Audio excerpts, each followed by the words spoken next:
el diagnóstico de la enfermedad llamada diabetes mellitus, para la cual existen varios criterios que probablemente ya han revisado en el curso de fisiopatología. Y en la segunda parte vamos a tratar acerca del diagnóstico de algunos trastornos tiroideos, sobre todo los principales, que son el hipotiroidismo y el hipertiroidismo. En el caso de la diabetes mellitus, hay una serie de divisiones en la presentación, la han visto ya en el aula virtual. La diabetes como panorama mundial y peruano, cómo se clasifica, algo de su fisiopatología, y lo más importante de la clase, que vienen a ser los criterios diagnósticos que se utilizan y que son parte de la Asociación Americana de Diabetes, la ADA. Últimos criterios que salieron en este año, se han actualizado el 2024, pero se han considerado para la clase los del año anterior, que no varían mucho, no hay mucha variación en ellos. Luego describiremos algunas pruebas diagnósticas del laboratorio y finalmente hablaremos de la hipoglicemia, que es un síndrome en realidad hipoglicémico que termina costando más vidas que la propia hiperglicemia causada por la diabetes. La diabetes es una enfermedad, la diabetes mellitus como tal, es una enfermedad diseminada en todo el mundo, es una enfermedad crónica, no transmisible, pero que tiene asociado una gran morbilidad.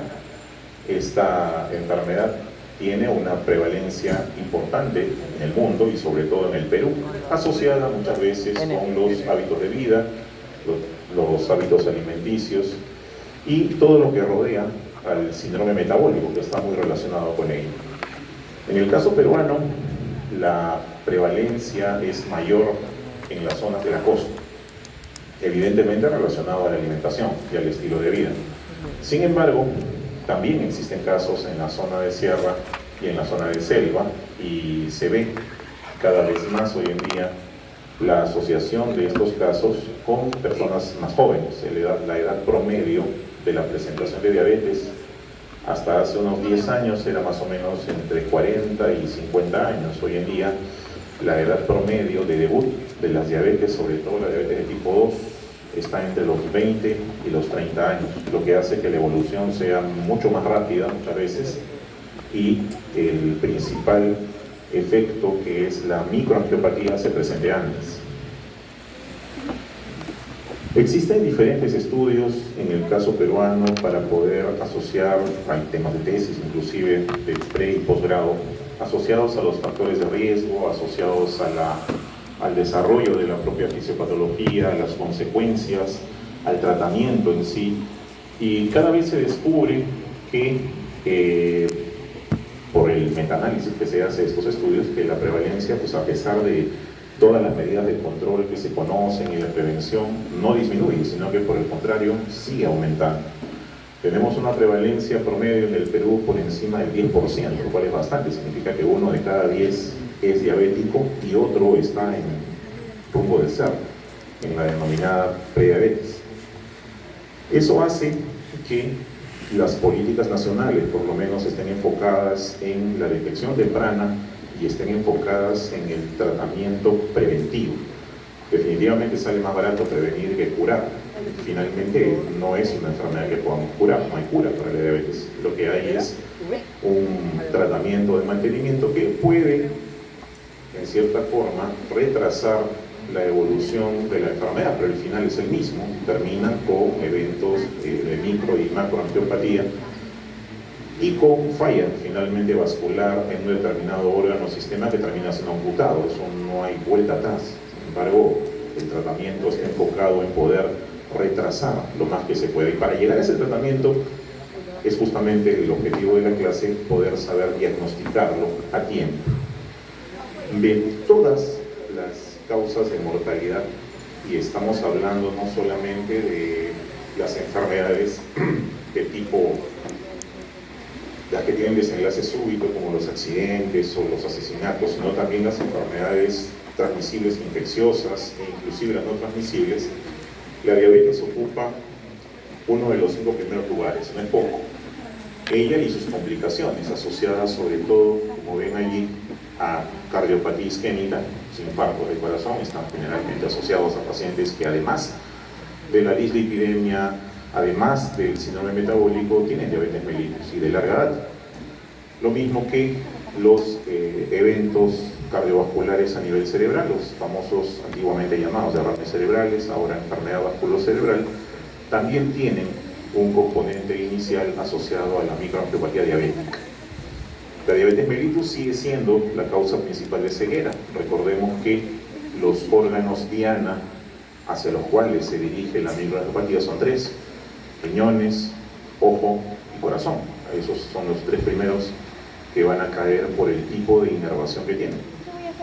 Lo mismo que insuficiencia renal o en amputaciones asociadas en la gran mayoría a infecciones de extremidades sacrales, es conocido el pie diabético, no es el único, y también a incapacidad prematura asociada justamente por estas consecuencias o comorbilidades asociadas a la propia enfermedad, lo que termina desembocando en un costo social bastante alto.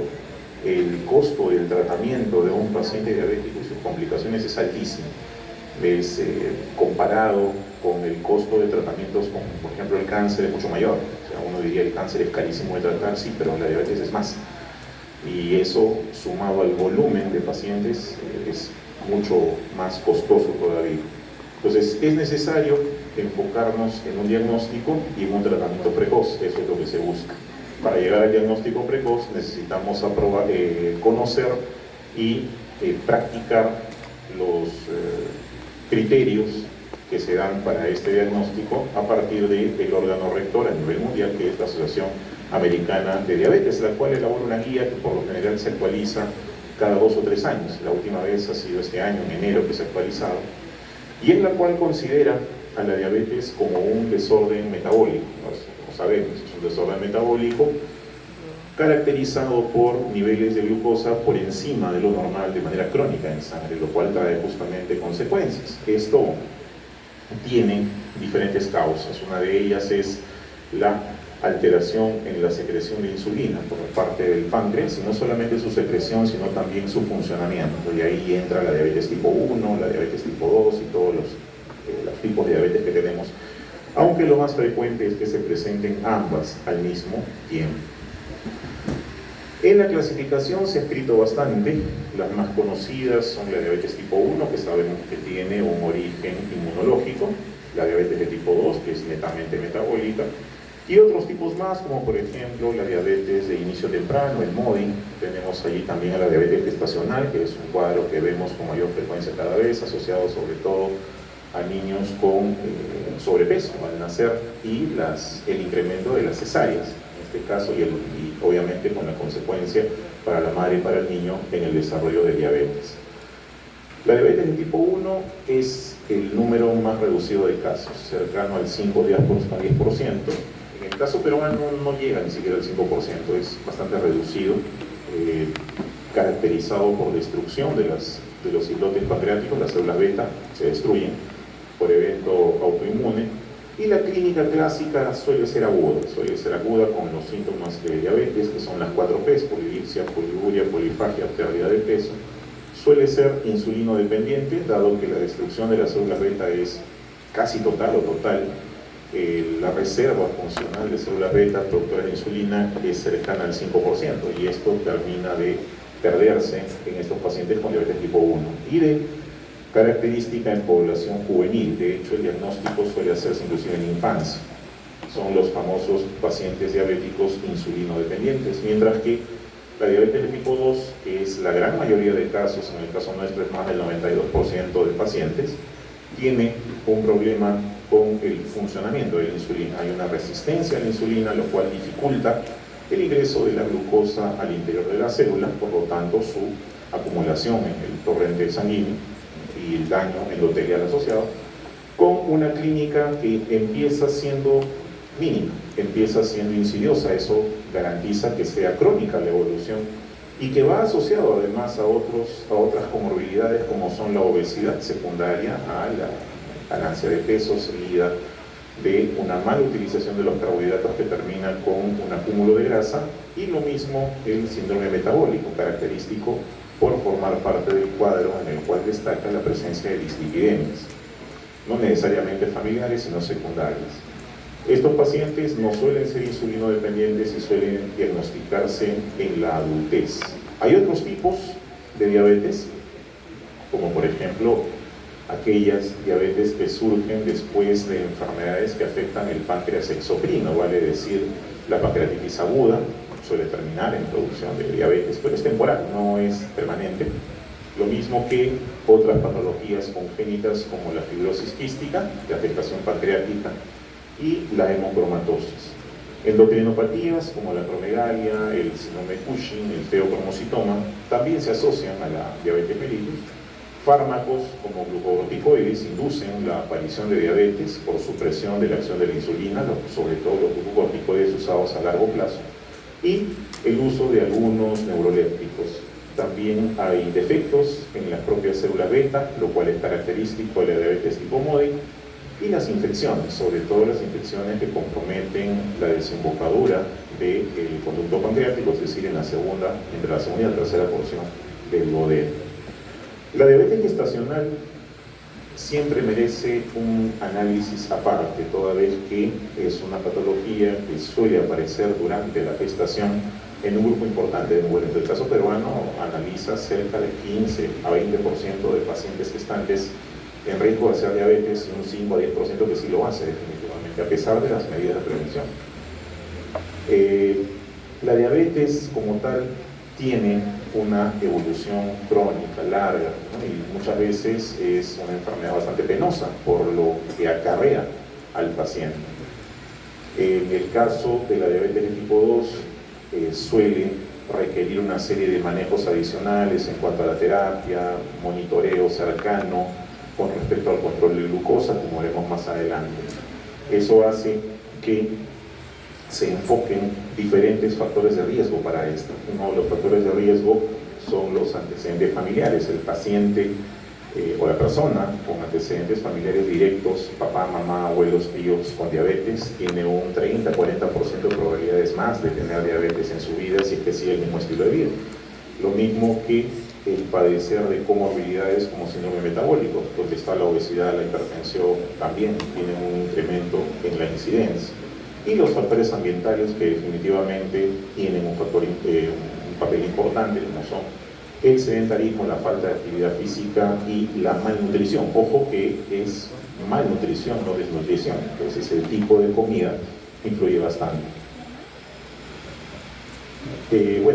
Sabemos el papel de la insulina, sabemos que es un regulador del nivel de glicemia en sangre. Su papel fisiológico conduce a hacer ingresar a la glucosa a la célula, y esa es la función que cumple, en equilibrio con la otra hormona que es el glucagón. Sin embargo, para la fisiopatología de la diabetes, el hallazgo cardinal y casi predominante es la hiperglicemia. Una hiperglicemia que es sostenida en el tiempo, una hiperglicemia que termina produciendo justamente daño en el endotelio, que es lo que se describe en las microangiopatías y las macroangiopatías, que es lo más frecuente que presenta esta enfermedad, y que termina afectando a todos los órganos. No hay excepción en la afectación de la diabetes, todos se afectan. ¿Por qué? Porque la circulación sanguínea conlleva niveles altos de glucosa a todo el cuerpo. Lo que pasa es que los órganos que consumen mayor cantidad de oxígeno son los más afectados. Justamente ahí está el riñón, está el corazón, está el cerebro y el nervio óptico.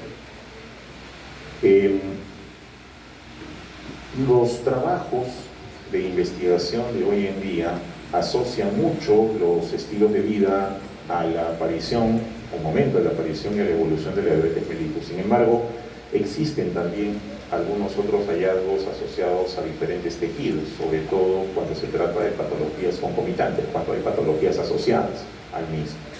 Esto hace que ya no solo nos enfoquemos en la resistencia a la insulina, sino también en la toxicidad que genera la presencia de altas concentraciones de glucosa en el endotelio y la conversión de esta glucosa en el hígado en lípidos, los que terminan también produciendo daño endotelial, sobre todo cuando el paciente tiene principio ya de daño causado por la aterosclerosis. Entonces eso termina produciendo redunda en el funcionamiento de la insulina y permite la mantención de tiempos largos de hiperglicemia en ese paciente.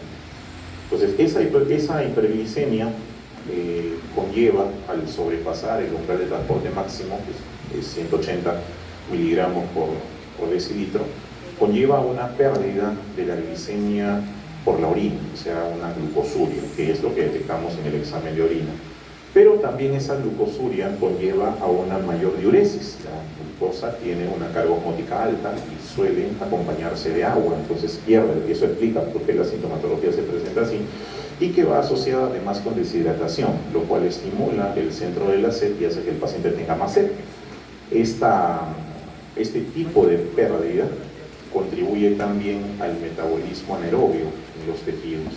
Entonces eso hace que se produzca mayor cantidad de ácido láctico y el paciente termina haciendo acidosis, ¿no? Lo que se ve muchas veces en las crisis diabéticas, la cetoacidosis diabética, con presentación cuando hay sobre todo un evento desencadenante como puede ser una infección.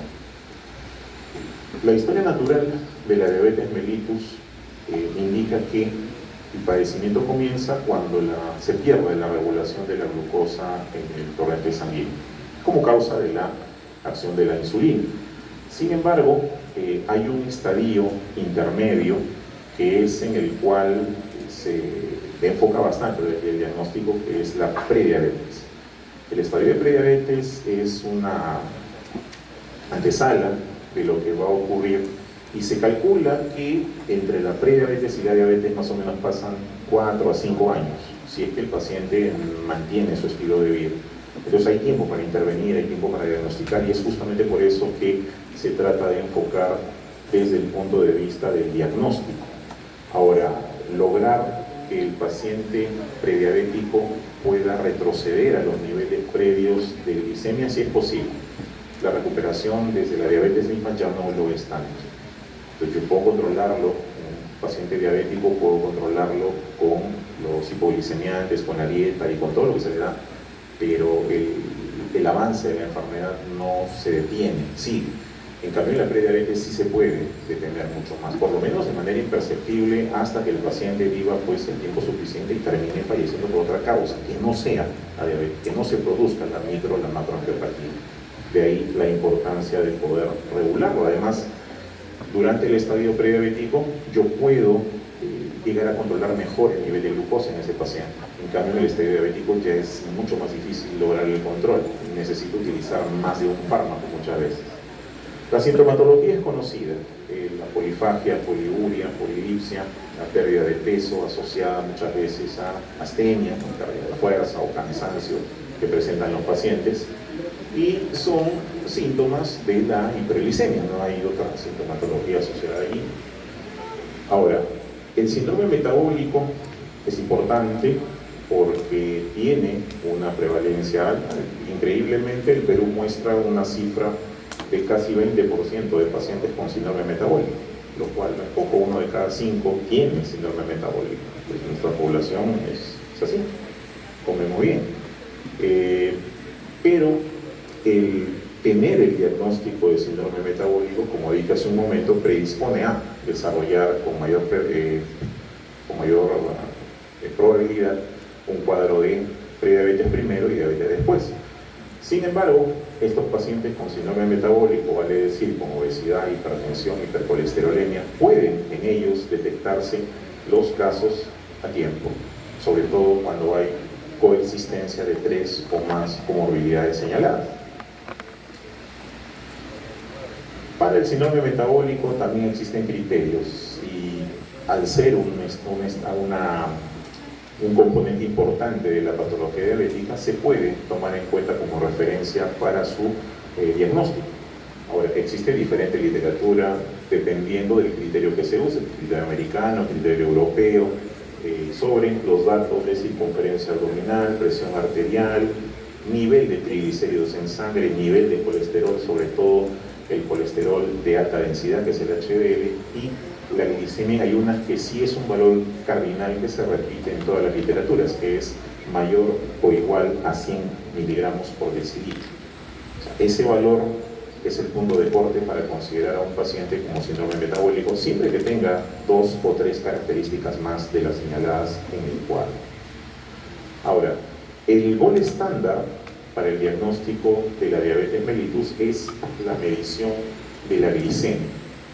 O sea, yo necesito saber cuál es el nivel de glucosa que tiene el paciente en sangre, y en este caso no se usa la sangre capilar, contrariamente a lo que se piensa. La sangre del dedo no es para diagnóstico, puede ser para seguimiento, quizás para monitoreo, pero no para diagnóstico, porque hay una diferencia entre la concentración plasmática en sangre venosa y la concentración capilar. Es una diferencia de más o menos 15%, lo que hace que al tener un margen no tan estrecho pueda yo equivocar el diagnóstico si es que lo hago solamente con sangre capilar.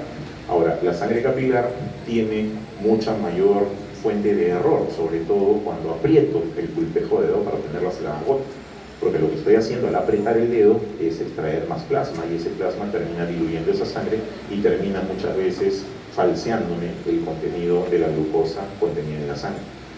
Entonces, es necesario que se haga con sangre venosa. Son 4 los criterios laboratoriales de diagnóstico de diabetes. El primero, que es el más conocido, que es la glicemia en ayunas. Un valor de glicemia en ayunas por encima de 126 miligramos por decilitro, o si manejan las unidades en milimoles por litro por encima de 7, terminan dándome el diagnóstico. No necesito más pruebas, esa es la única. La glicemia en ayunas es suficiente para hacerlo, pero hay otras 3 alternativas más.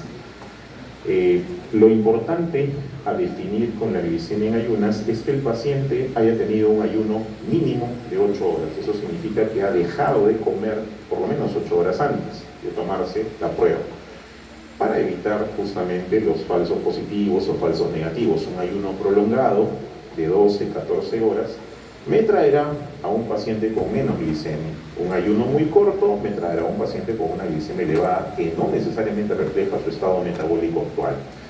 El segundo criterio es el que permaneció por mucho tiempo como gol estándar único. Es el test de tolerancia oral a la glucosa. Una prueba en la cual al paciente se le administra una carga de glucosa, una cantidad X, 75 gramos generalmente, y que el paciente toma y se hacen controles previo a la administración y 2 horas después. ¿Por qué 2 horas después? Porque se ha comprobado que 2 horas después se alcanza un pico en la presencia de glicemia en sangre, y ese pico no debe exceder nunca de 200. Si excede de 200, se lo hago diagnóstico, estamos ante un paciente con diagnóstico de diabetes. Entonces, el valor después de 2 horas mayor de 200 es diabetes. Luego está la hemoglobina glicosilada, un marcador del cual se ha hablado mucho en los últimos años, se ha desarrollado bastante. La hemoglobina glicosilada es un componente de la fracción de la hemoglobina, pero que ha sufrido una transformación bioquímica llamada reacción de Amadori.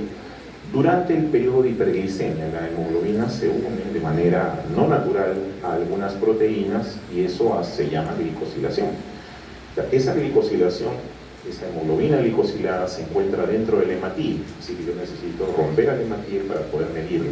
Entonces se puede medir, y el valor de corte para considerarlo diagnóstico está por encima de 6.5%. Paciente que tiene por encima de 6.5 es criterio diagnóstico de diabetes. Y por último está la hiperglicemia en ayunas, la glucosa en ayunas al azar. O sea, la glucosa que le puedo tomar al paciente en cualquier momento, siempre que esté, 2 condiciones deben cumplirse. Glicemia al azar, mayor de 200, asociado a síntomas de diabetes, o sea, polifagia, polidipsia, esos 2 tienen que cumplirse para que ese criterio sea válido. Paciente con glicemia por encima de 200 con sintomatología. Es distinto al primer criterio. El primer criterio es glicemia en ayunas, ayuno de 8 horas. ¿Okay? Los 4 son válidos por igual. Antes no era así. Hasta hace 4 o 5 años el que valía más era el test de tolerancia. Ahora no, todos valen por igual. Necesito uno de ellos nada más para el diagnóstico, y que pueda tener a la mano para ese tipo de paciente. Ahora, hay una variación importante con respecto a las guías anteriores, y se refiere al estadio de prediabetes. Eso no existía, o por lo menos no se le daba ese nombre, se le llamaba intolerancia a la glucosa. Pero esa intolerancia a la glucosa ya cambió, se llama ahora prediabetes. La prediabetes es un estado en el cual ya el metabolismo de la glucosa está alterado. Y es un paciente que si no recibe el tratamiento, el monitoreo y el seguimiento adecuado, va a terminar siendo diabético, teniendo posibilidades de recuperación. Ojo, el prediabético puede retornar a niveles de glicemia basal si es que recibe el manejo adecuado, pero si pasa, ya no hay retorno. Ahora, esa prediabetes también se mide por exámenes de laboratorio, y el criterio es sencillo: una glicemia en ayunas que va desde los 100, por encima de 100, hasta los 125. Recordemos que el valor diagnóstico es 126. Entonces, de 100 a 125 es prediabetes. Menos de 100 es normal. En realidad, de 70 a 100 es normal. Entonces, de 100 a 125, prediabetes. Lo mismo pasa con el test de tolerancia oral a la glucosa. El valor de prediabetes está entre 140 y 199. Recordemos que para diabetes es 200. Entonces, para considerarlo prediabetes va entre 140 y 199. Lo normal es por debajo de 140, definitivamente. Y en el caso de la hemoglobina glicosilada, se considera prediabetes un valor porcentual entre 5.7 y 6.4%. Recordemos que el diagnóstico es 6.5 para arriba. Entonces, entre 5.7 y 6.4% es prediabetes. Todo lo que esté por debajo de ello es normal. O sea, yo puedo tener un paciente con hemoglobina glicosilada de 5.65, 5.4, 5.49, eso es normal. Todos tenemos en algún momento picos de hiperglicemia, eso es inevitable porque comemos. Pero durante esos picos de hipoglicemia que son prolongados es cuando se produce la mayor cantidad de glicosilación en los pacientes. Todos tenemos hemoglobina glicosilada, por si acaso. Todos hacemos hiperglicemias postprandiales, eso es natural, es normal.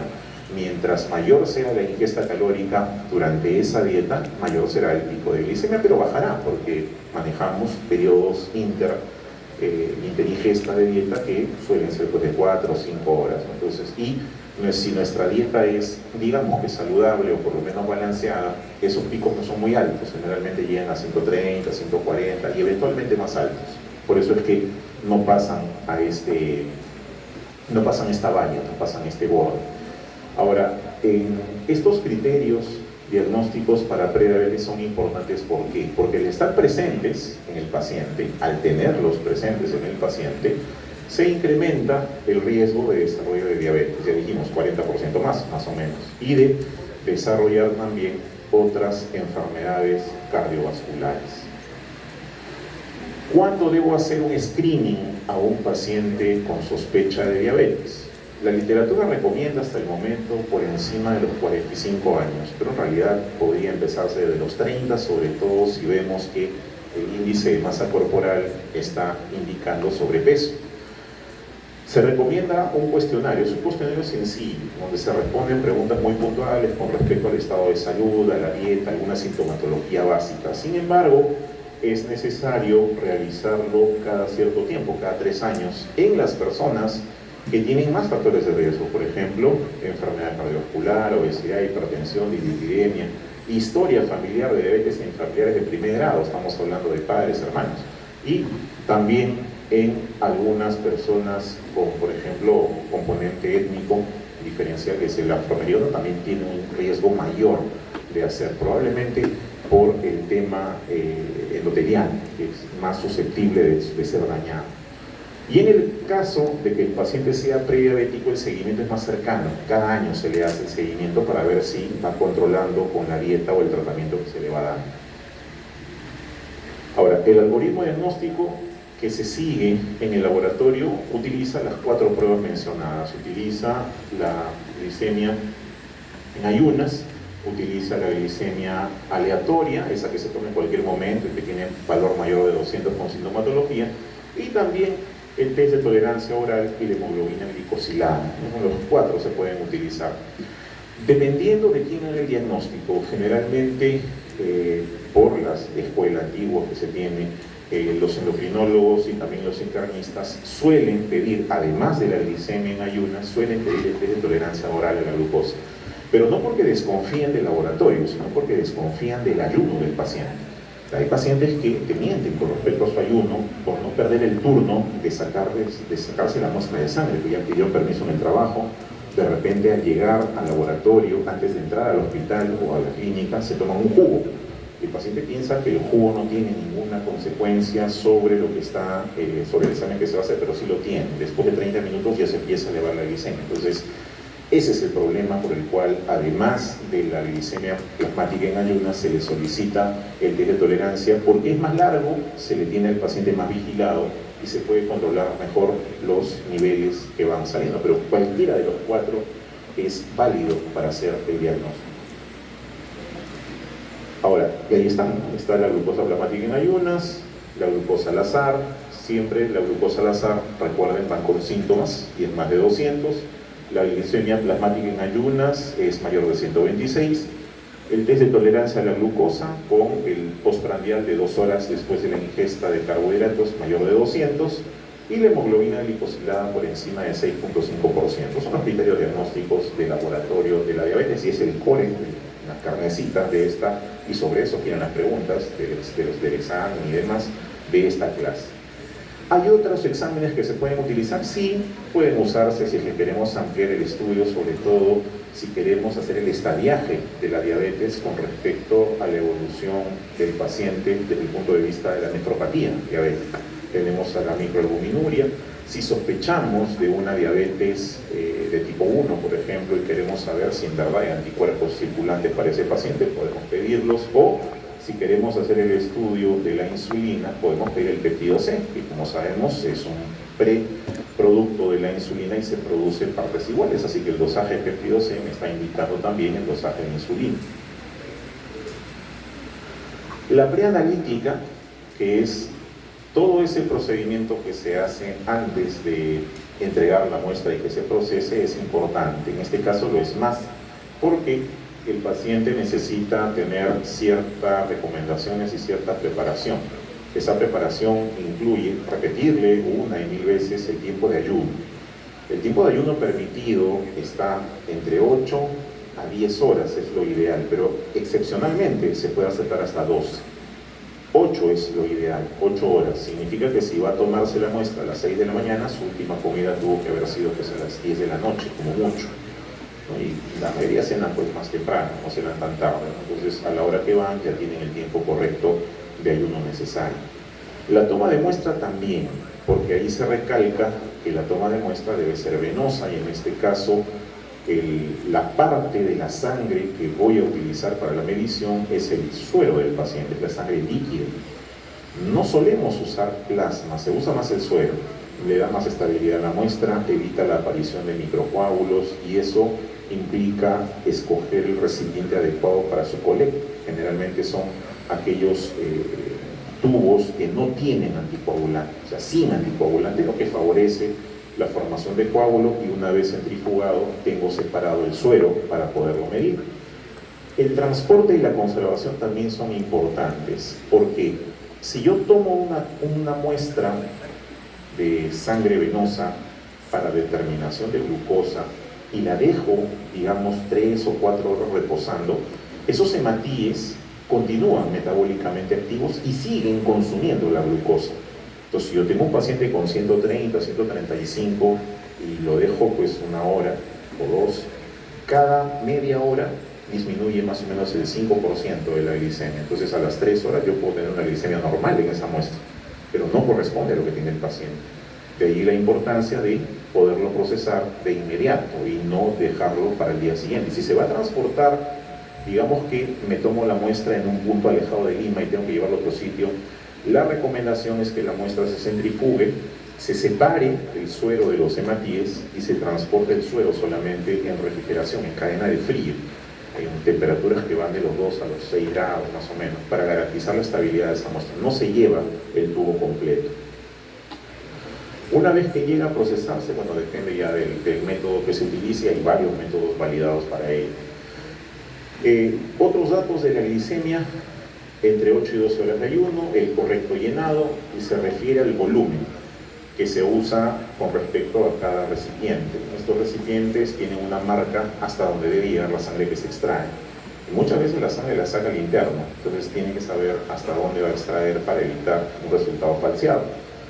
La homogenización de la muestra también es importante. Cuando el tubo cae dentro del recipiente, hay que homogenizarlo, y la homogenización se hace por inversión simple. O sea, uno voltea el tubo y lo vuelve a poner derecho, lo voltea, nunca lo agitas, porque al agitarlo lo que haces es promover la fricción de los hematíes y se rompen, causa hemólisis, y la hemólisis es un interferente en la medición, falsea, entonces no se debe agitar, solamente se homogeniza.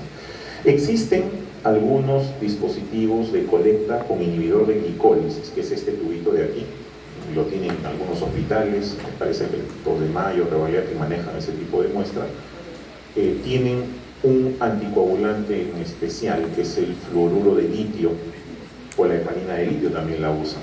Entonces, eso permite que la sangre se mantenga líquida sin que se consuma la glucosa. La hepatía no consume la glucosa porque la heparina de litio y el fluoruro de litio son inhibidores de la glicólisis. Pero son tubos caros, cada tubo de esos cuesta 4 o 5 soles, entonces no es para comprar muchos. En cambio, los que más usamos son estos de aquí, que tienen un gel, una especie de silicona, que al momento de centrifugar se coloca en el medio entre el paquete globular y el suero, lo que impide su contacto y la que se siga consumiendo. Son más baratos, eso cuestan 50 céntimos, nosotros son más caros. En la realidad del Ministerio de Salud, que en la que nosotros trabajamos, evidentemente es más cómodo trabajar el otro. Cada 30 minutos ya hay glicólisis y el porcentaje va incrementándose, 5% cada vez, entonces es evitar eso.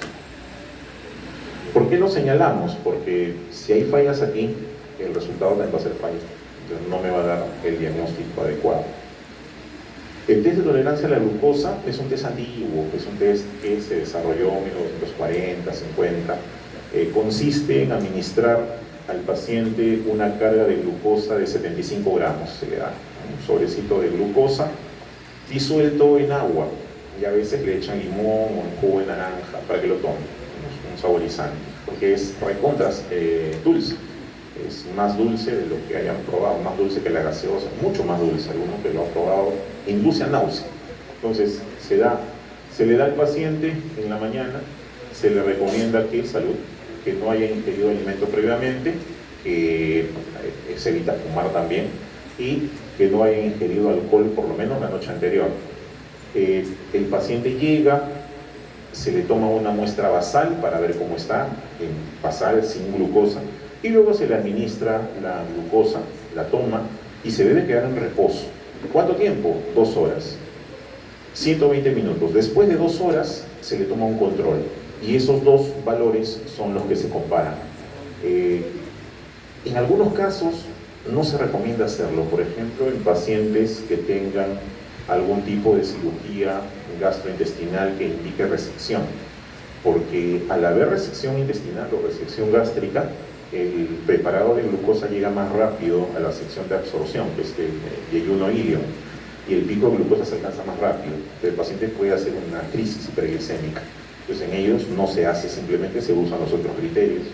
Lo mismo en pacientes que tengan enfermedades con alteración de la reabsorción o que ya hayan sido diagnosticados de diabetes. No tiene sentido, pues un paciente diabético, ya sé que es diabético, pedirle el test de tolerancia por gusto, no me va a dar ninguna información nueva, solamente estoy gastando un examen que no va a tener ninguna relevancia. Y en niños sí es distinto, eso hay que tener en cuenta. En niños es 1.75 gramos por kilo, hasta un máximo de 75. O sea, se pesa el niño y luego se pesa la glucosa para dársela. Antiguamente, no hace mucho, hace 20 años casi, se tomaban 5 muestras. O sea, el test de tolerancia incluía 5 funciones. Una basal, una a los 30 minutos, a los 60 minutos, a los 120 y a los 180. O sea, 5 veces se pinchaba al paciente. Era terrible, o sea, pacientes con vena difícil, a las justas le encontraban la primera y para pincharlo terminaba pinchado por las manos, por todo sitio.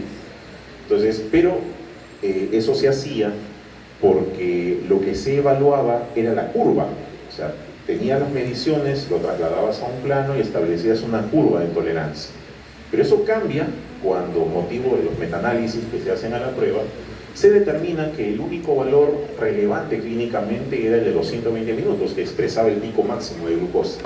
Entonces se abolieron los demás y se quedaron solo dos muestras, la basal más el test de tolerancia que se da a las 2 horas. Entonces se quedaron solamente las dos. En el caso de la hemoglobina glicosilada, tiene sus ventajas, porque por ejemplo no necesita ayuno. Yo le puedo tomar una muestra, ni bien sale de la consulta externa, lo envío al laboratorio para que le tome, no necesita ayuno.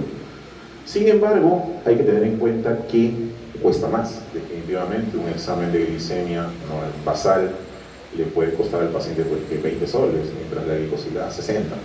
Pues si tiene para pagarlo, bacán, si no, hay que pensarlo. Y el otro problema es la discordancia de la glucosa.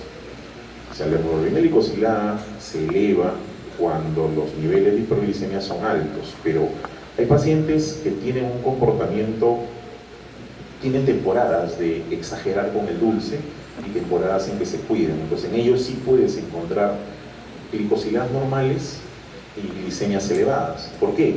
Porque la glicosilada lo que me mide es un nivel de glucosa promedio de los 120 días anteriores, que es el tiempo de vida media del hematía. Entonces puedo encontrar esa discordancia. Sin embargo, tiene mucha mayor sensibilidad y especificidad, así que es de elección también como criterio. Hay algunos factores que hay que tener en cuenta y que pueden influir en el resultado de la hemoglobina glicosilada. Por ejemplo, pacientes que tienen hemoglobinopatías. Los pacientes con hemoglobinopatías, sobre todo las hemoglobinas mediterráneas, la hemoglobina C, la hemoglobina E, y los pacientes con anemia falciforme, hemoglobina S, suelen tener valores alterados de hemoglobina glicosilada, no por problema hiperglicémico, sino porque el tipo de cadena de hemoglobina que tienen fomenta una mayor glicosilación. En aquellas condiciones en las cuales la vida media del eritrocito se altera, cuando el eritrocito muere antes, por ejemplo en las anemias hemolíticas, en las anemias ferropénicas, en las anemias en pacientes post-esplenectomizados, en pacientes con enfermedades hepáticas, etc., la hemoglobina glicosilada tiende a ser baja y eso no es confiable, entonces hay que tener en cuenta eso al momento del diagnóstico. Lo mismo en las alteraciones enzimáticas como en la deficiencia de la glucosa 6-fosfato deshidrogenasa, también la glicosilada tiende a bajar. En las uremias, en el embarazo también baja, con la edad sube. Ese es otro criterio a tener en cuenta. Paciente, por cada 10 años la hemoglobina glicosilada sube 0.7%. Entonces eso también se tiene en cuenta al momento de hacer el diagnóstico. Por eso es que se dejan los 4 criterios válidos, podemos usar cualquiera de ellos. Y si hay algún criterio que te induce a duda o te deja en duda el diagnóstico, puedes usar otro más para poder reforzar. Pues generalmente los que piden glicosilada y se quedan con la duda, y de repente es por la edad o en realidad tienen elevado, le pueden pedir un test de tolerancia oral a la glucosa. Tranquilo, llegas a tu diagnóstico sin necesidad de perder demasiado tiempo. Ahora, la glicosilada sí tiene una desventaja importante y es el uso de métodos estandarizados. O sea, en laboratorio existen diferentes metodologías para medir los analíticos. No todas las metodologías son estandarizadas, es decir, no todas están reguladas a nivel mundial. Pero en la glicosilada está regulado a nivel mundial una metodología que se llama cromatografía líquida de alta precisión, o HPLC. Ese método está validado. Quien mida la glicosilada con ese método sirve como criterio diagnóstico. Los demás métodos tienen sus dudas, ese es el que se usa con frecuencia. Ahora, desde el 2010 está ya como uso diagnóstico. Antes se utilizaba solamente como una especie de ayuda o de orientación, ahora ya se usa como diagnóstico con la especificidad alta.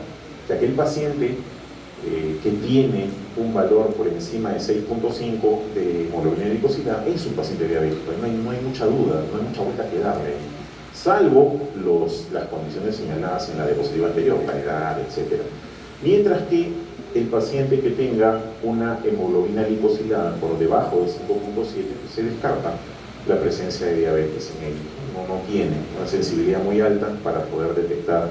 Y En el caso de que caiga en el rango de prediabetes, o sea, entre 5.7 y 6.5, siempre que el paciente tenga factores de riesgo, se recomienda hacer el test de tolerancia oral a la glucosa para poder determinar si realmente estamos ante una prediabetes o ya es una diabetes declarada. ¿Cuál es el objetivo en la diabetes mellitus? ¿Qué es lo que se recomienda? ¿Qué es lo que recomiendan las guías? Número 1, que la hemoglobina glicosilada debe estar por debajo de 7 siempre.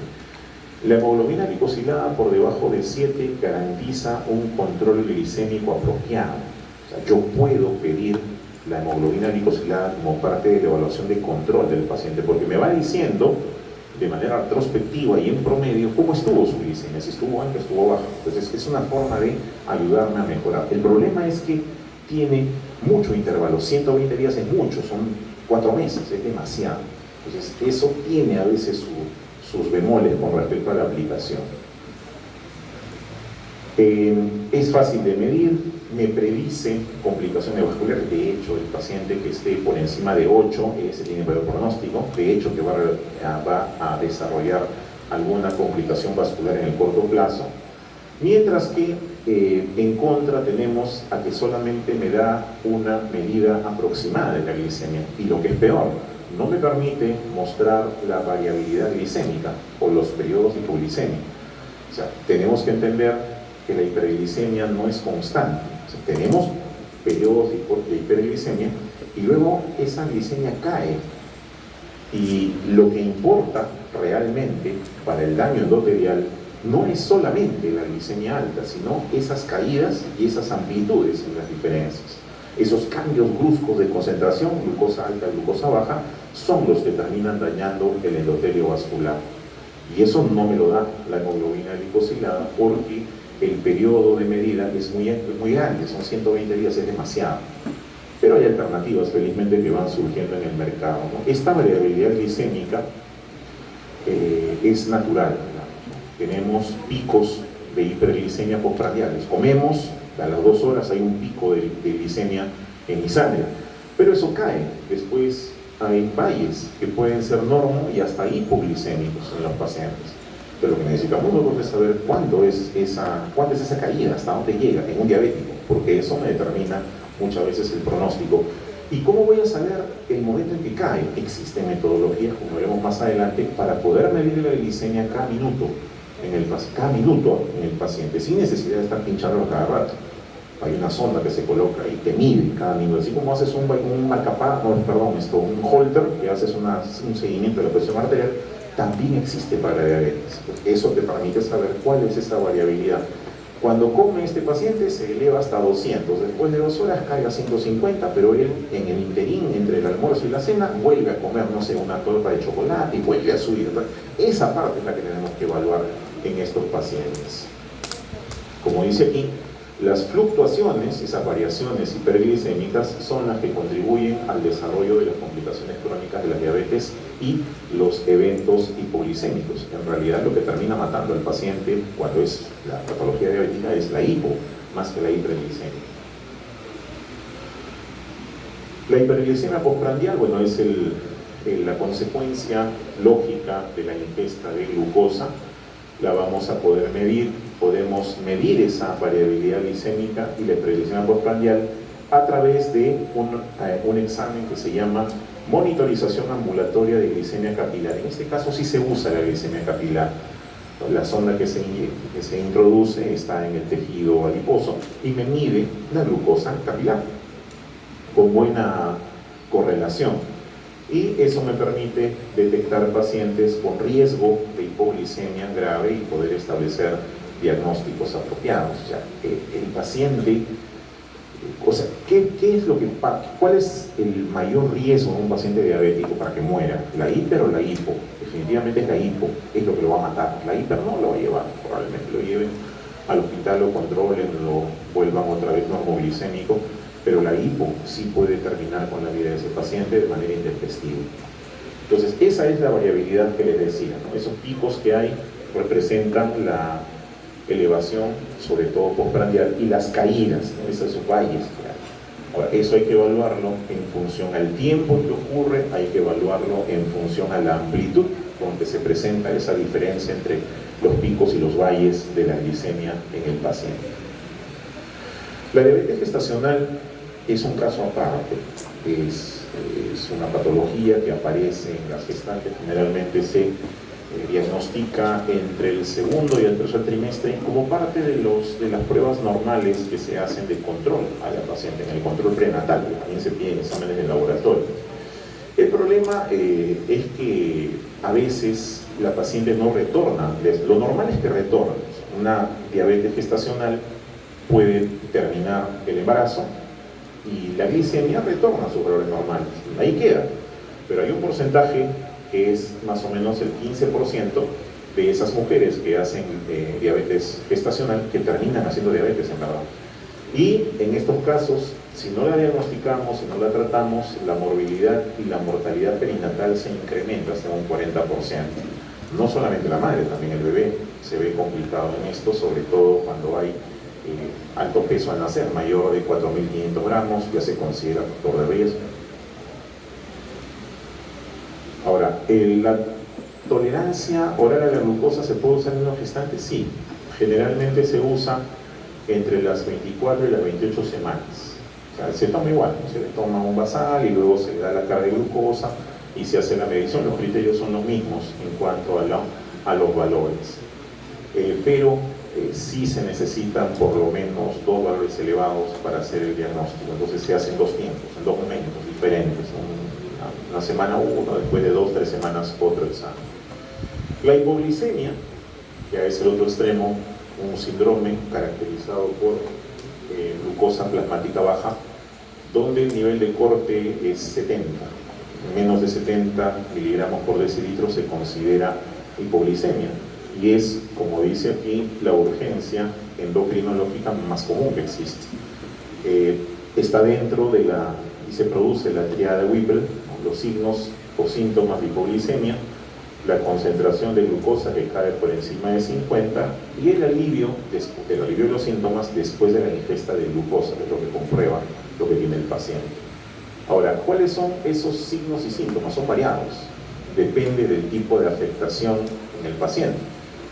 Si se trata de síntomas neurogénicos, por ejemplo, la respuesta del sistema nervioso autónomo, estamos hablando de temblores, palpitaciones, ansiedad, sensación de hambre, sudoración, inclusive sensación de hormigueo, parte del síndrome asociado a respuesta neurológica autónoma, y los síntomas neuroglucopénicos, donde la respuesta del sistema nervioso central es convulsión y coma en este caso, ¿no? Alteraciones de la conciencia, del comportamiento, dificultad para pensar, confusión en el paciente, puede haber sensación de calor, debilidad, cansancio, etc. Y si no hay tratamiento, pues sí, definitivamente puede ser fatal, el desenlace es fatal. Las causas de hipoglicemia son varias, y en el caso del diabético, la principal causa es un tratamiento mal administrado. Entonces, una periodicidad inapropiada de los medicamentos es la que causa la hipoglicemia, por eso es necesario monitorear de cerca a ese paciente. Pero hay otras causas también, ¿no?, que tienen que ver con uso de fármacos, con hepatopatías, etc. Ahora, de acuerdo a la Asociación Americana de Diabetes, la hipoglicemia en pacientes sin diabetes es 55. O sea, si yo no tengo diabetes, la hipoglicemia para mí se considera a un valor por debajo de 55. Pero si soy diabético, sí es 70. ¿Cuál es la diferencia? La diferencia es que el paciente diabético está acostumbrado a manejar cargas altas de glucosa y una carga baja a ese nivel de 70 lo puede conducir a los síntomas señalados. Ahora, esa hipoglicemia, de acuerdo a la ADA, puede ser severa, puede ser asintomática o documentada, asintomática, probable o relativa, dependiendo de cuál sea el nivel de la glicemia que se ha medido. Estos son los dispositivos que se utilizan para la medición de glucosa, dispositivos ambulatorios que el paciente se le coloca y bueno, los lleva. En este caso es conocido el glucómetro, ¿no? El problema del glucómetro es que suele ser impreciso, hay una diferencia grande entre lo que se mide y lo que es en realidad, pero ayuda, sobre todo cuando queremos saber si está alto o está bajo, ¿no? Más o menos es una aproximación, pero deben confirmarse los resultados con muestra de plasma. Entonces, si el paciente tiene hipoglicemia, inmediatamente llevarlo a la atención, lo mismo la hiper para poder comprobar. Mientras que la monitorización esta que se hace con glucómetros de glicemia capilar, al frente está la monitorización continua con sensores. Estos son los sensores que se utilizan. Este es un sensor que tiene una agujita chiquita, así como las agujas de acupuntura, que va insertada por debajo de la piel y va unida a un dispositivo que va midiendo de manera continua, generalmente cada minuto me mide la concentración de glucosa y eso se reporta finalmente en un gráfico y es lo que se evalúa para el tema de las variaciones o la variabilidad hiperglicémica. De esta primera parte, repito, la parte más importante son los 4 criterios utilizados. O sea, la diabetes en ayunas, que es mayor de 126, el test de tolerancia corporal a la glucosa, mayor de 200 en la medición de 120 minutos, la hemoglobina glicosilada por encima de 65% y la glicemia al azar mayor de 200 con síntomas asociados. Esos 4 es lo importante de esta primera parte de la clase. Sobre eso giran las preguntas del examen, por si acaso, sobre esos 4 cositas, ¿ya? ¿Alguna pregunta hasta aquí para continuar en el tiempo que nos queda con la segunda parte, que son los de trastornos tiroideos? Vamos a hacerlo más rápido todavía. Bien, los trastornos tiroideos son varios. Partimos de un sistema endocrino que es regulado por la tiroides a través de la producción de hormona tiroidea y a partir de allí, con pruebas de laboratorio, podemos valorar, medir esa producción de esas hormonas tiroideas y cómo está el estadio clínico con respecto a ellas. Sabemos que el sistema endocrino nuestro tiene una forma de retroalimentación positiva y negativa y está muy bien regulado, desde el hipotálamo pasando por la hipófisis y las glándulas endocrinas, y la finalidad de ese sistema endocrino y de esa regulación es poder mantener el control del metabolismo, controlar el proceso del crecimiento, la fertilidad también está allí, y la homeostasis con respecto al agua, electrolitos y la respuesta al estrés, que son básicamente las funciones de vida que tienen que mantenerse para que un organismo continúe viviendo exitosamente. Ahora bien, existe un eje hipotálamo hipoficiario que se mantiene y que controla el funcionamiento glandular de todos los órganos endocrinos del cuerpo. Ese eje se basa en conexiones neurales y vasculares que están asociados y que forman entre sí una unidad, lo que permite su regulación y su mantenimiento muy cercano. Dentro del grupo de las hormonas tiroideas tenemos que recordar que es la glándula tiroides la que lo produce, una glándula única ubicada, ¿no?, en la zona anterior del cuello,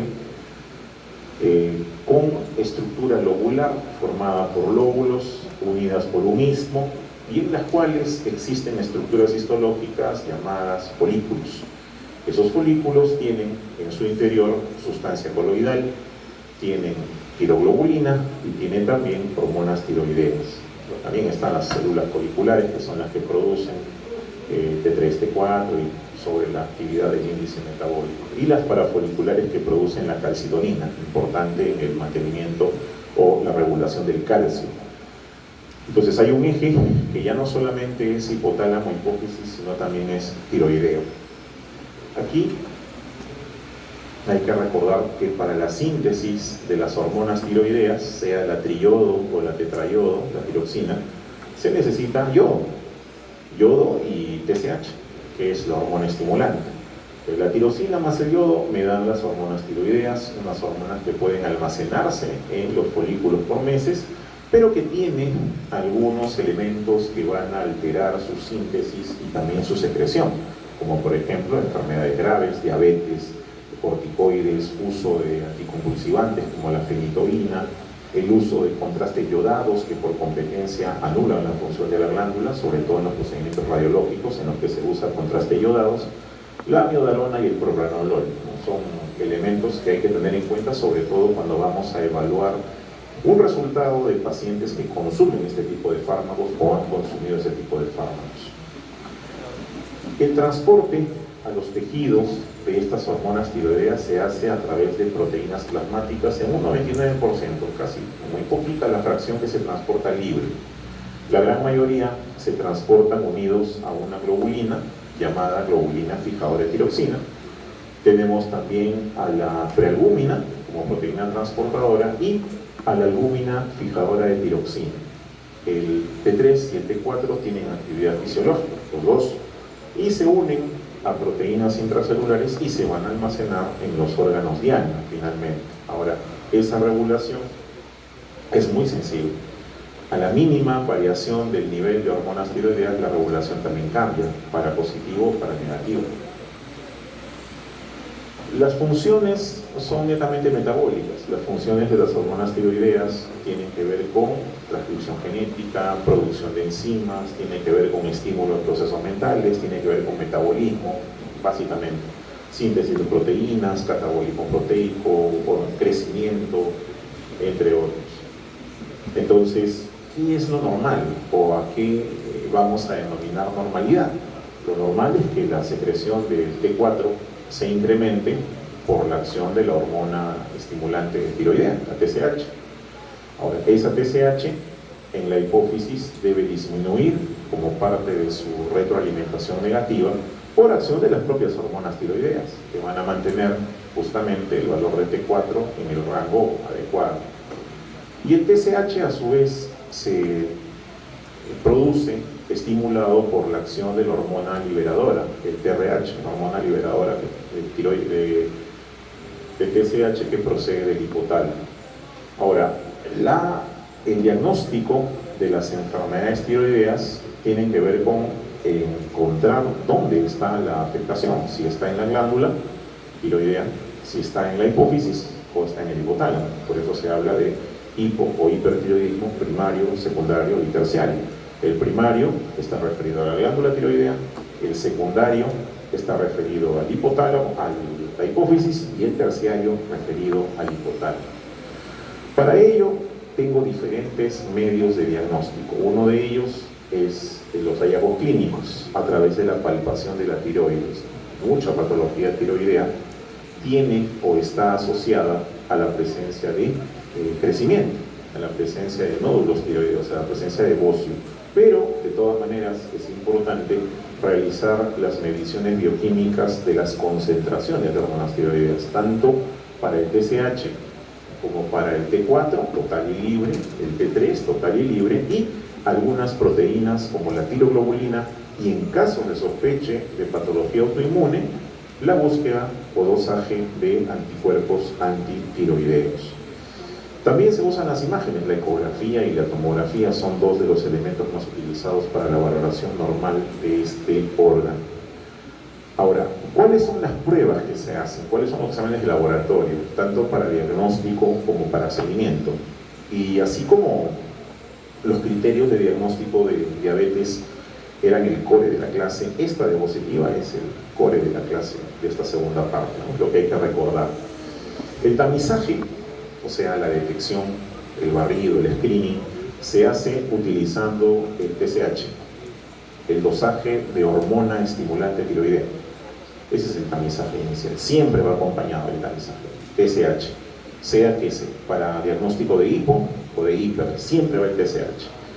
Lo que varía es el tipo de patología. Si voy a diagnosticar, estoy buscando diagnosticar hipotiroidismo, ese TSH va acompañado de T4, generalmente T4 libre. Me sirve el T4 total, pero el T4 libre es mejor, fisiológicamente más activo, lo puedo medir sin interferencia proteica, etc. Entonces, para hipotiroidismo, TSH, T4 libre, T4 total. Mientras que para el hipertiroidismo, el que uso más es el T3. T3 total, T3 libre, y también la medición de anticuerpos, anticuerpos contra la tiroperoxidasa, anticuerpos contra la tiroglobulina y anticuerpos contra el receptor de TSH. ¿Por qué buscamos anticuerpos en el hiper y no en el hipo? Porque el hiper está más relacionado con problemas autoinmunes. Esa es la razón por la cual se enfoca más el diagnóstico allí. Los marcadores tiroideos se les dice a los elementos citados en esta diapositiva, T4, T4 libre, todos son marcadores tiroideos y se van a solicitar de acuerdo a la patología que estemos sospechando. Dependiendo de ello, vamos a encontrar, según la sintomatología del paciente, en el caso de la carencia de hormonas tiroideas, en la sospecha de hipotiroidismo, una caída del metabolismo basal cercana al 50-60%, mientras que el exceso de hormona tiroidea, o sea, los cuadros de hipertiroidismo, están asociados con incremento del metabolismo hasta en un 100% inclusive, y eso se explica en la sintomatología de esos pacientes. Los anticuerpos antitiroideos se estudian cuando se sospecha patología autoinmune, y estos anticuerpos antitiroideos están destinados a opsonizar células tiroideas y de esa forma activar dos mecanismos inmunológicos importantes. Uno de ellos es el complemento, la vía clásica del complemento, que se activa mediante anticuerpos, y también la opsonización seguida por la actividad macrofágica incrementada. El macrófago tiene receptores para estos anticuerpos y termina destruyendo las células, alterando la función tiroidea, ya sea a través de la lisis celular, la lisis de la célula productora de hormona tiroidea, o a través de una reacción inflamatoria. ¿Cuáles son esos anticuerpos? Tenemos tres. Tenemos los anticuerpos anti-tiroperoxidasa, que son anticuerpos que se encuentran, por ejemplo, en la enfermedad de Hashimoto, podemos encontrarlos allí. Tenemos a los anticuerpos antitiroglobulina y tenemos a los anticuerpos antirreceptor TSH, que los encontramos sobre todo en la enfermedad de Graves. Interesante, los antitiroperoxidasa en Hashimoto y los antirreceptor TSH en la enfermedad de Graves-Bassett, que condiciona hipertiroidismo. La parte preanalítica es más delicada todavía aquí en el dosaje de hormonas tiroideas. ¿Por qué? Porque las hormonas tiroideas no tienen una secreción regular, tienen mucha variación, y esa variación va en relación con una serie de condiciones fisiológicas: el hambre, el sueño, la sed, el estrés, el cansancio, la ingesta de alimentos, las enfermedades, etc. Lo que hace que sea interesante conocer cómo se colecta y cómo se almacenan esas muestras, sobre todo cómo se manipulan para poderlas trasladar. Entonces, dentro de esos factores que alteran el funcionamiento y la presencia de hormona tiroidea, tenemos la parte psicológica, el estrés. Pacientes niveles importantes de estrés tienen variaciones en esa medición. El ejercicio, el momento en el que el paciente acude a tomarse la muestra, no puede ser nunca después del gimnasio, por ejemplo. Los cambios posturales, el hecho de ir de la sedestación al ortostatismo, las variaciones diurnas propias del comportamiento hormonal, las variaciones metabólicas y la secreción episódica que tienen estas hormonas. Muchas de las patologías se deben a presencia de anticuerpos denominados heterófilos, pero no porque sean anticuerpos que dañen a la célula productora de hormonas, sino porque interfieren en la medición. Estos anticuerpos heterófilos hay que detectarlos como sustancias interferentes, y eso en el momento de la medición lo notamos cuando hay discordancia de valores, sobre todo, ¿no? Cuando hay, por ejemplo, un TSH incrementado y una T4 incrementada también, ¿no? Hay que medir de acuerdo a lo que vamos a ir encontrando. Esas sustancias interferentes lo que hacen es bloquear la medición, ¿no? Y hay algunos métodos de laboratorio que los usamos para poder evitar que eso suceda. Entonces, ahora, dentro de las variables analíticas, cuando se mide, hay que tener en cuenta también que la estructura de la hormona puede variar, ¿no? Interindividuos, de acuerdo a la metodología que se use para medir también la temperatura a la cual se procese la muestra. Las hormonas tiroideas son muy sensibles a la variación de temperatura, lo mismo que los tiempos de incubación que se usen. Bueno, hoy en día, por lo menos en los centros de salud de mediana y alta complejidad, la medición está asociada a equipos completamente automatizados que tienen controlado bastante bien esta parte. Las variables analíticas también tienen que ver con las variables biológicas individuales, o sea, los valores que damos de referencia no son necesariamente valores que se puedan extrapolar a toda la población. Hay que tener en cuenta algunas particularidades que se conocen en este caso como variabilidad biológica, entre o intraindividuo. O sea, yo puedo tener una medición en un momento y después de otro momento puedo tener otra medición completamente diferente, y eso se explica por el propio comportamiento hormonal, siempre que esto pues sea clínicamente significativo, ¿no?, para poder encontrar el diagnóstico. En el caso de las posanalíticas hay que tener en cuenta las unidades. Muchos de los errores de interpretación en el hipo o hipertiroidismo tienen que ver con las unidades en las cuales se utilizan los valores de referencia. Algunos las miden en miligramos por mililitro, otras las miden en nanogramos, dependiendo de la unidad, o en unidades internacionales. Las equivalencias no son las mismas siempre. Y tiene que ver aquí también con la transcripción y validación de resultados, interpretación, el tiempo de respuesta, etc. Ahora, la edad es otro componente importante en la cual hay variación entre la medición de hormonas tiroideas, y por eso se manejan valores diferentes en el caso de neonatos, en el caso de niños pequeños, en el caso de niños más grandes, adolescentes, adultos e inclusive en ancianos. Los valores son distintos. Hay que recordar que las concentraciones de TSH y T4 libre son más altas en niños, sobre todo la primera semana de vida y durante todo el primer año. Sus valores son mucho más altos que en el adulto.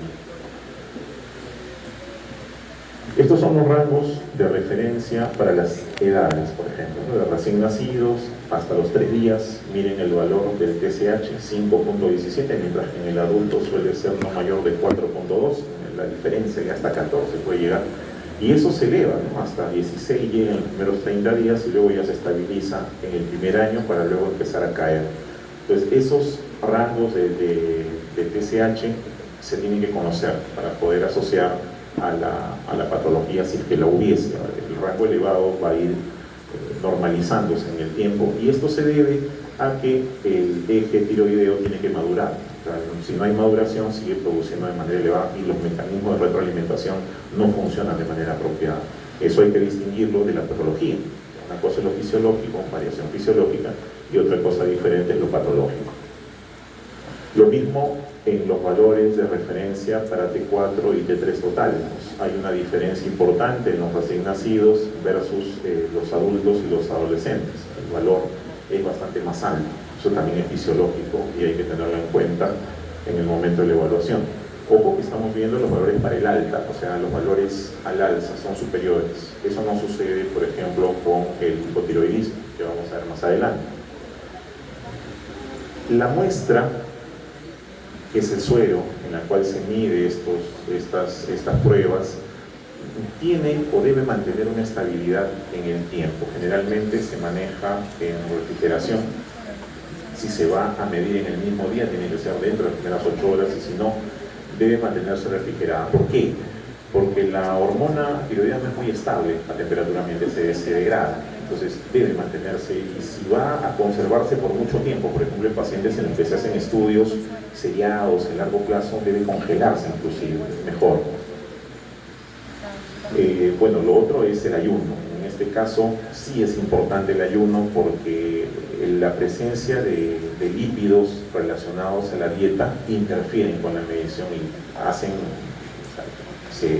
al interferir con la medición se obtienen valores falsos positivos importantes. Tiene que ser previo ayuno.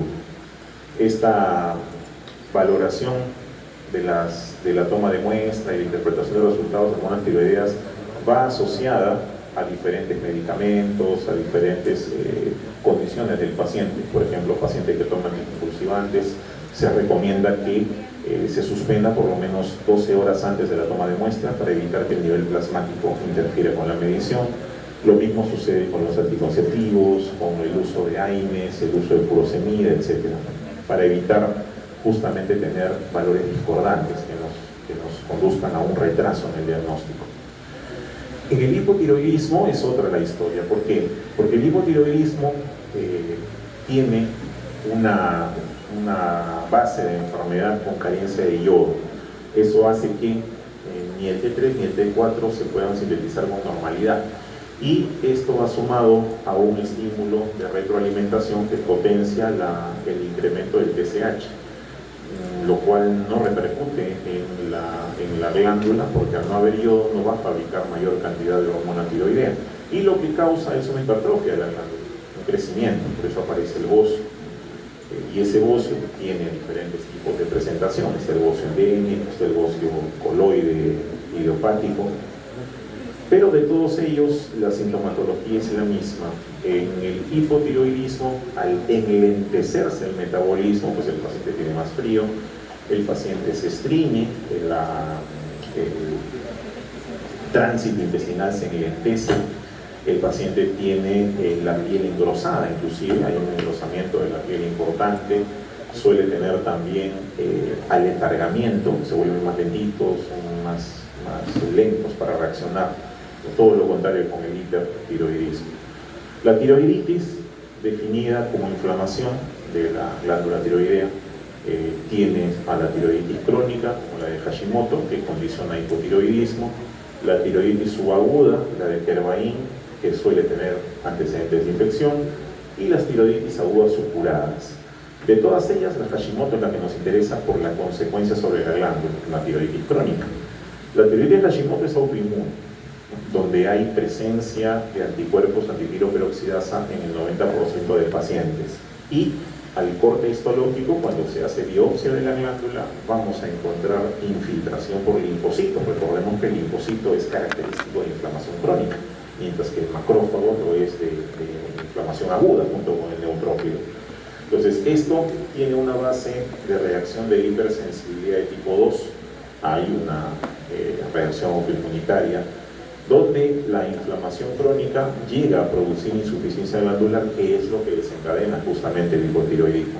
Y esto se puede ver en mujeres de mediana edad que tienen además otras condiciones autoinmunitarias asociadas. Entonces se ve con mucha frecuencia pacientes con lupus, pacientes con artritis reumatoide, que además hacen hipotiroidismo. Y en ellas lo que vamos a encontrar es elevación del TSH, caída del T4 libre, lo que explica el hipotiroidismo, más presencia de anticuerpos antitiroperoxidasa, lo que encontramos en la tiroiditis de Hashimoto. El cretinismo ya es una patología que se presenta y se diagnostica al nacimiento, o sea, gestantes con deficiencia de yodo. El niño nace con deficiencia de yodo, la incidencia es baja toda vez que el yodo se consume con la sal, entonces es bien raro que haya cretinismo hoy en día, pero hay 1 de cada 5.000 recién nacidos, y ese cretinismo puede tener que ver también con ausencia de la glándula. De repente es una alteración congénita donde hay hipoplasia de la glándula, o hay ausencia de la glándula, o básicamente no hay yodo. La consecuencia es la misma: el niño hace retardo mental y retardo de crecimiento físico, enanos, chiquitos, obesos, fornidos, bajitos, con una lengua grande. Definitivamente la hormona tiroidea gobierna el metabolismo y el crecimiento. Al no estar presente, todos esos procesos se enlentecen, ¿no? Y no hay recuperación del cretinismo. Tenemos hasta el año para tratarlo, después ya no hay vuelta atrás. El retardo mental es evidente. Para ello existe el tamizaje neonatal. Todo niñito, antes de salir de alta, independientemente de si nace por cesárea o por parto normal, es sometido a un proceso de tamizaje neonatal donde se le toma una muestra de sangre del taloncito y se miden las hormonas tiroideas. Eso se comunica. Si es que hubiese alguna alteración en la medición, inmediatamente se contactan con la madre o la familia para iniciar el tratamiento. Y aquí hay que tener en cuenta en los prematuros. Los prematuros suelen tener mediciones falso positivas por la propia inmadurez del sistema regulador. El hiper, por otro lado, también hace que la glándula crezca, pero en este caso la velocidad de secreción aumenta hasta 15 veces, un montón, producción de hormona tiroidea. Y existen inmunoglobulinas, anticuerpos, que en vez de bloquear la producción, la incrementan. Esto se presenta, por ejemplo, en la enfermedad de Graves-Base, un paciente con exoftalmos, crecimiento de la grasa retroorbitaria, consecuencia de la actividad hipogenética de la hormona tiroidea. Además de la sensación de calor, la diarrea, la poca tolerancia al ruido, al movimiento, las personas irritables, etc. Entonces, la utilidad clínica de las pruebas tiroideas, llamadas también pruebas funcionales tiroideas, radica en su utilización. Las utilizamos desde los 35 años, debe hacerse todo el mundo a partir de los 35, porque la patología tiroidea es muy frecuente, y a partir de allí, cada 5 años, debe hacerse un dosaje, parte de los controles que se hacen naturalmente. Para el caso de tamizaje, basta con TSH T4 libre. Si quiero diagnosticar hipotiroidismo, sigue lo mismo, TSH T4 libre. El hiper incrementa el T3, ¿no? Esas son las claves del diagnóstico. Recuerden, T4 es hipo, T3 es hiper. Ahí está el algoritmo del laboratorio: TSH elevado, T4 libre. Si el T4 libre está bajo, hipotiroidismo primario, falla de glándula. Si el T4 libre está normal, hay hipotiroidismo subclínico, que es la gran mayoría de casos, dicho sea de paso, la gran mayoría de casos es subclínico todavía. Y si el TSH está disminuido y también el T4 libre, el hipotiroidismo central, probablemente hipotalámico, habrá que hacer otras pruebas para descartar si realmente es hipotalámico o es hipoficial. En el caso del hiper es diferente: TSH disminuido, T4 elevado, T3 elevado. Ese es un hipertiroidismo primario. El T3 es el que manda ahí, porque el T4 puede salirme normal. TSH disminuido y las hormonas normales es el clásico hipertiroidismo subclínico, igual que el hipo, hay subclínico también. Mientras que TSH normal o elevado, T4 y T3 elevados hablan de un hipersecundario, un hipertiroidismo secundario relacionado a enfermedad hipoficiaria. Y los valores normales o disminuidos de TSH, normales o disminuidos de T4 y normales o disminuidos de T3 hablan de un hipotiroidismo central ya a nivel hipotalámico. Las medidas que se usan son importantes. Las medidas, me refiero a las unidades de medida que hay que tener en cuenta al momento de revisar el resultado. Por regla, los laboratorios envían sus resultados con sus unidades de medida al costado, justamente para guiarnos y evitar alguna confusión a ese respecto. Ahora, el diagnóstico mediante estas pruebas tiroideas: el hipotiroidismo, evidentemente el TSH está alto; en el hiper, el TSH está bajo, y eso va de la mano con las hormonas tiroideas que se miden. Hipotiroidismo, TSH alto; hipertiroidismo, TSH bajo. Y a partir de allí se puede hacer un estadiaje de cómo va avanzando esa enfermedad tiroidea en el tiempo. Puedo pedirle al paciente controles cada 3, cada 6 meses, cada año, dependiendo de la gravedad de su sintomatología, para poderlo controlar. El caso del hipotiroidismo subclínico es importante porque muchas veces las hormonas tiroideas salen normales. El T3 y el T4 son normales, no hay variación.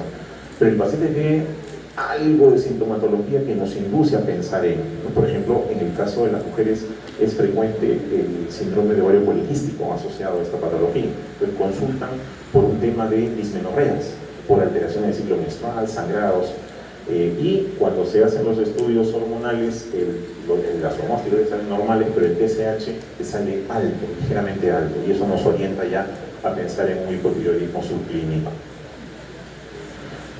Muy bien, hasta aquí la clase del día de hoy. Espero haberme dejado comentar. Delegado, por favor, las listas, no te olvides, si no, no me dejan salir.